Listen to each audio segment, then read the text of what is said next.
Olá, meus amores! Tudo bem com vocês? Nós teremos hoje mais uma aula de língua portuguesa e vamos trabalhar com as orações subordinadas adjetivas.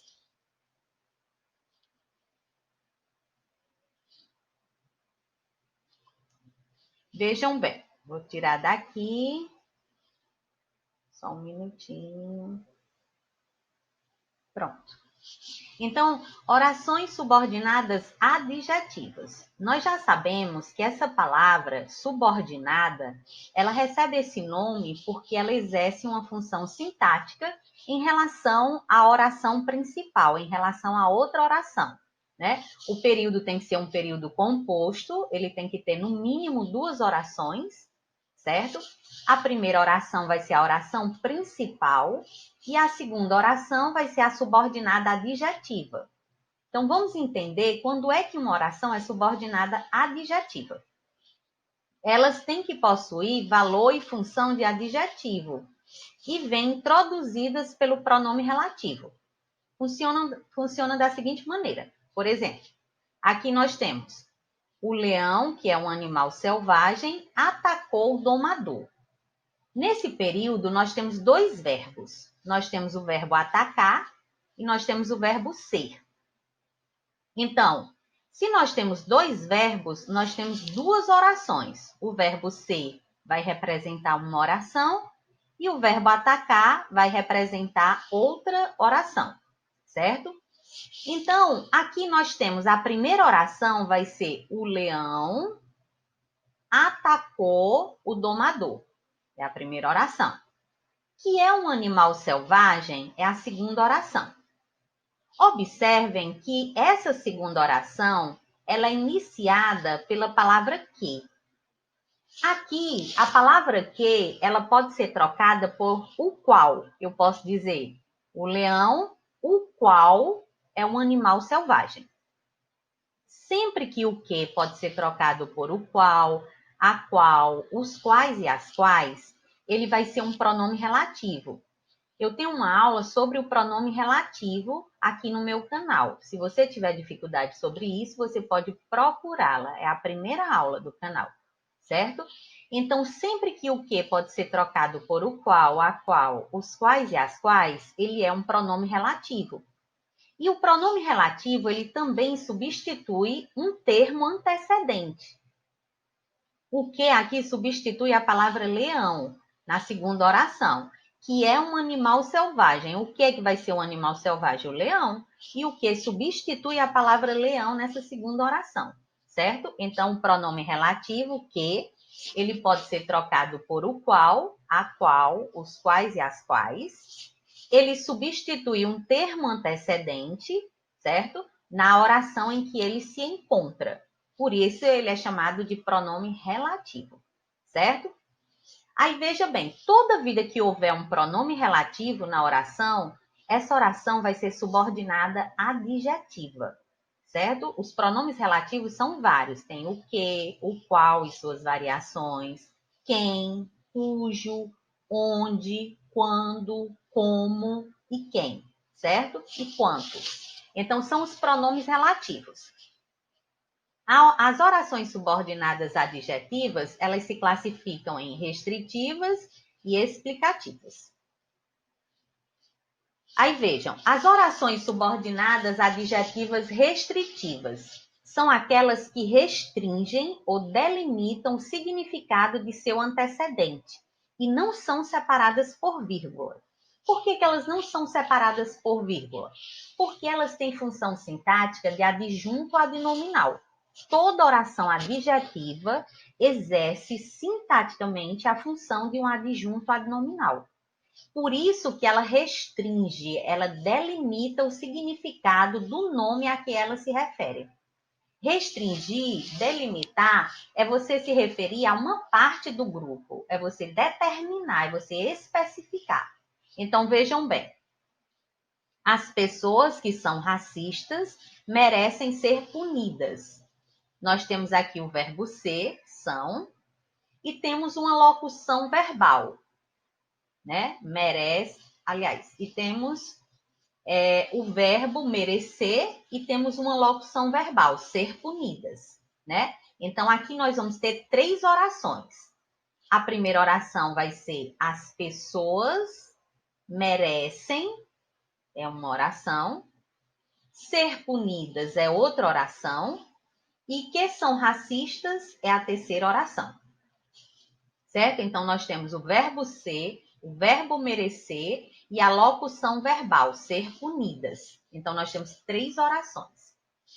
Aí, aqui, as pessoas que são racistas, observe que esse que, ele pode ser trocado por as quais.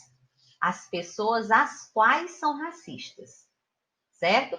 Então, ele substitui o termo antecedente, que é pessoas. Certo? Então, na segunda oração, esse que fica no lugar do nome pessoas. Então, as pessoas que são racistas, as quais são racistas. Se esse que é um pronome relativo, então essa oração ela só pode ser adjetiva. Eu já sei que ela é adjetiva. E como ela não tem vírgulas, ela é restritiva. Mas por que ela tem que ser restritiva? Porque nem toda pessoa é racista. Eu não estou generalizando, eu não estou dando informação sobre todas as pessoas, mas eu estou restringindo, eu estou delimitando, eu estou especificando. Quais as pessoas que merecem ser punidas? São as pessoas que são racistas. Então, como ela tem uma função de adjunto adnominal, que é especificar, que é determinar, ela não pode ser isolada, porque o adjunto adnominal ele não pode ser isolado do nome a que ele se refere. Por isso que é adjunto adnominal, né? Porque ele vem junto do nome, ele está perto do nome, ele não pode ser separado do nome, certo? Aí vejamos. Depois nós temos aqui a segunda oração. O trabalho cuja proposta for melhor receberá a nota máxima. Aí eu tenho os verbos for, que é o verbo ser, e temos o verbo receber, receberá. Então, se eu tenho 2 verbos, eu tenho 2 orações. O trabalho receberá a nota máxima é a primeira oração, cuja proposta for melhor é a segunda oração.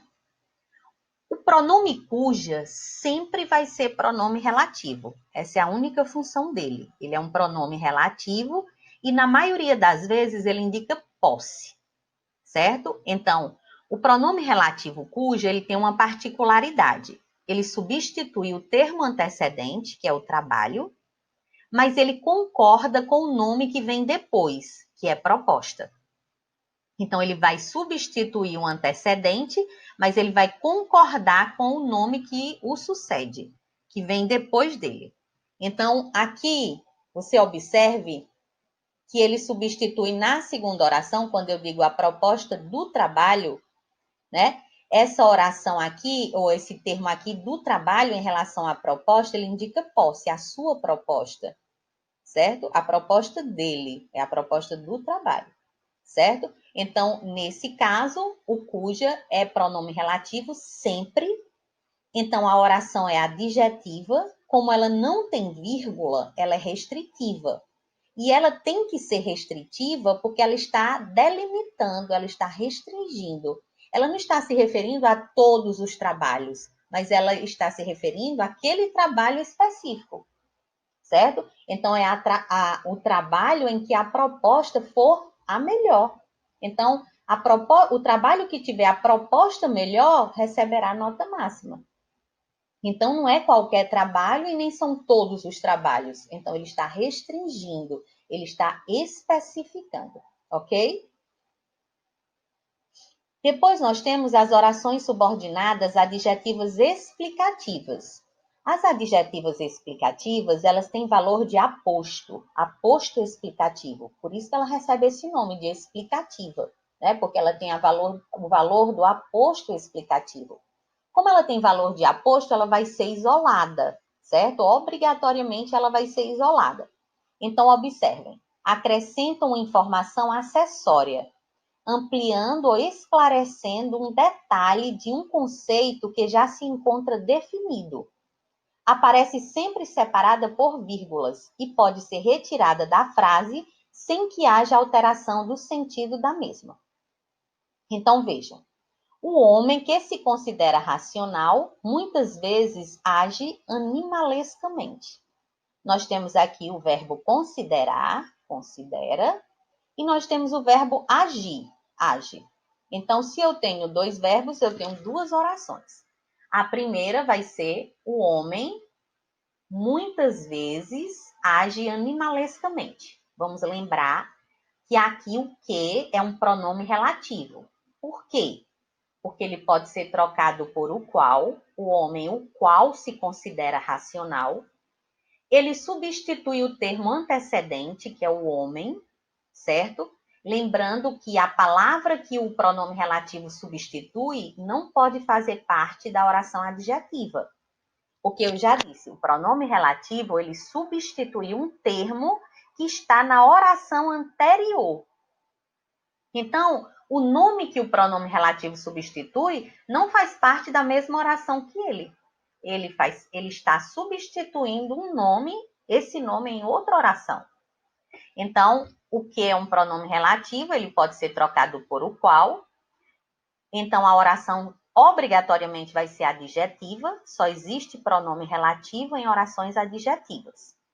Como ele está isolado por vírgula, essa oração vai ser explicativa, adjetiva explicativa. Aí observem que essa oração, que se considera racional, ela dá uma informação sobre todos os homens.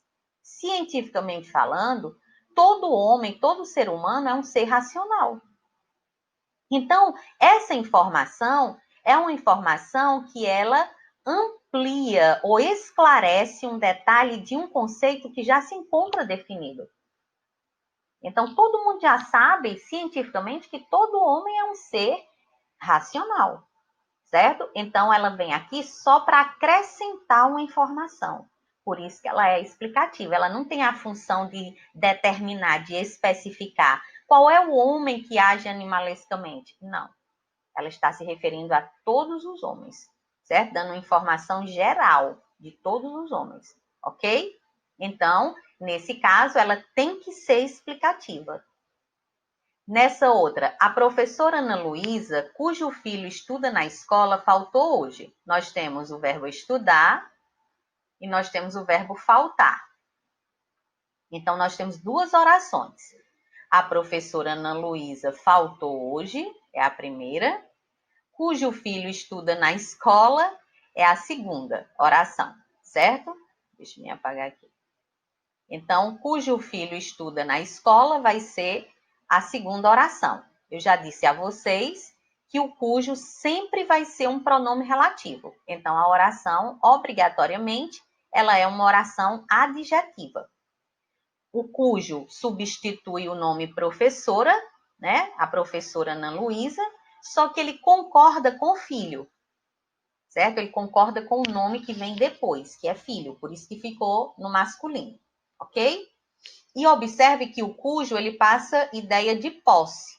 Aqui eu digo, o filho da professora Ana Luísa. Então, da professora Ana Luísa vai dar uma ideia de posse em relação a filho. É o filho dela, é o seu filho. Por isso que foi usado o pronome relativo cujo, certo? Agora, observe. Por que essa oração está entre vírgulas? Porque ele não está especificando qual é a professora Ana Luísa que faltou hoje. Então, se eu explico, subtende-se que na escola só tem uma professora chamada Ana Luísa. Se só existe uma professora chamada Ana Luísa, eu não vou especificar qual é a Ana Luísa, mas eu vou dar uma informação sobre ela, certo? Então, esse cujo filho estuda na escola é só para esclarecer, só para acrescentar, só para ampliar uma informação sobre Ana Luísa, ok? Aí, para terminarmos essa aula, nós temos aqui a diferença, ó, o exemplo 1 e o exemplo 2. Exemplo 1. Mandei um telegrama para meu irmão que mora em Roma. No exemplo 2 é a mesma coisa, só muda o uso da vírgula. Observe que aqui o que, né, o pronome relativo que, ele pode ser trocado por o qual. Eu posso dizer, mandei um telegrama para meu irmão, o qual mora em Roma. Então, como esse que pode ser trocado por o qual, e ele substitui a palavra irmão, que é o termo antecedente, então ele é um pronome relativo. A primeira oração vem com o verbo mandar, e vai ser mandei um telegrama para meu irmão. A segunda oração tem o verbo morar, e vai ficar que mora em Roma. Se o que é um pronome relativo, a oração obrigatoriamente vai ser adjetiva. E como ela não tem vírgula, ela é restritiva. Uma oração subordinada, adjetiva, restritiva. Certo? Então, se ela é restritiva, significa dizer que eu estou especificando qual foi o meu irmão que recebeu um telegrama meu. Qual foi o irmão que recebeu um telegrama meu? Foi o meu irmão que mora em Roma. Então, fica subentendido que eu tenho outros irmãos. Porque como essa oração ela é restritiva, ela vai restringir, ela vai especificar. Então, ela vai se referir a um dentre outros, certo? Aí veja bem, ó, no período acima, podemos afirmar com segurança que a pessoa que fala ou escreve tem no mínimo 2 irmãos. Um que mora em Roma e um que mora em outro lugar.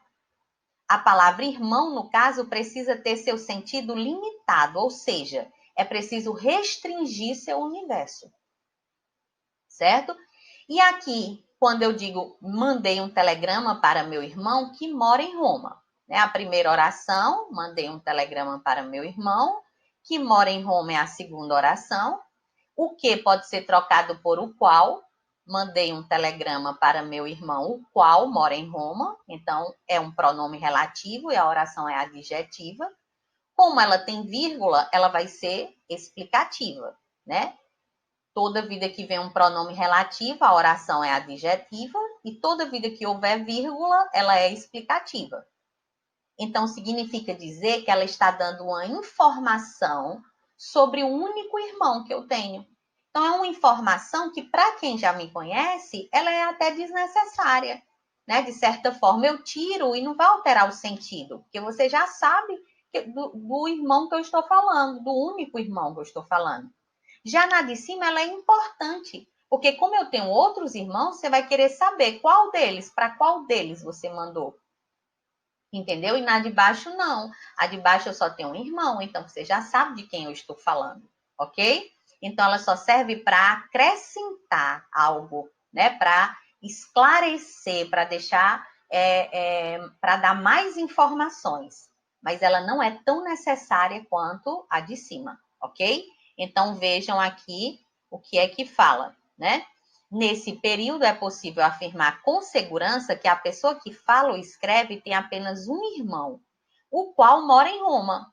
Essa informação não é uma particularidade, ou seja, não é um elemento identificador, diferenciador, mas um detalhe que se quer realçar. Né? O de cima, ele é um elemento identificador, diferenciador, porque ele vai diferenciar um irmão do outro, certo? No de baixo, não.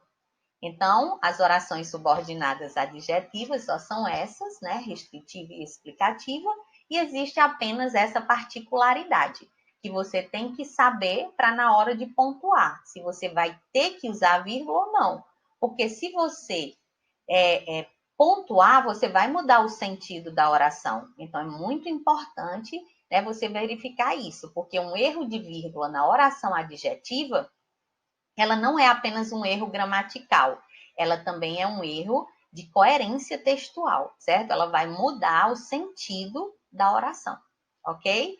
Então, por hoje é só. Fiquem com Deus, eu agradeço, né, a participação de vocês e até a próxima aula.